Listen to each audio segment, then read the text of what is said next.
చెప్తా ఉన్నందువల్ల గొంతు బాగాలేదు. అన్ని విషయాలు మన పెద్దలందరూ ఈ సభాముఖంగా మీకు తెలియజేస్తారు.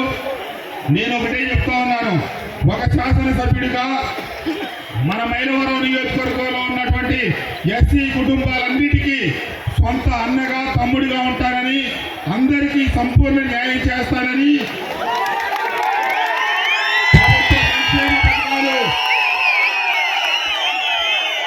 అందేటట్టుగా చూస్తానని చెప్పి తెలియజేస్తూ నా గొంతు సహకరించినందువల్ల నేను మాట్లాడలేకపోతా ఉన్నాను.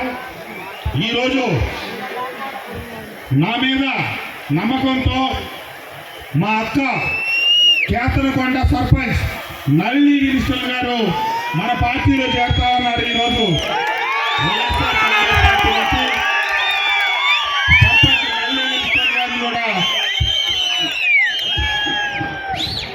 పార్టీలో జాయిన్ చేసుకుంటా ఉన్నామని, అలాగే అన్ని విషయాలు మన పెద్దలు మీకు తెలియజేస్తారు. చివరి వరకు ఉండి అన్ని విషయాలు అర్థం చేసుకోవాలని చెప్పి తెలియజేస్తూ ఈ కార్యక్రమానికి ఇచ్చేసిన సోదరీమణులకు, తెలుగుదేశం పార్టీ కుటుంబ సభ్యులందరికీ నా హృదయపూర్వక ధన్యవాదాలు, నమస్కారాలు తెలియజేస్తూ సెలవు తీసుకుంటా ఉన్నాను. జై హింద్.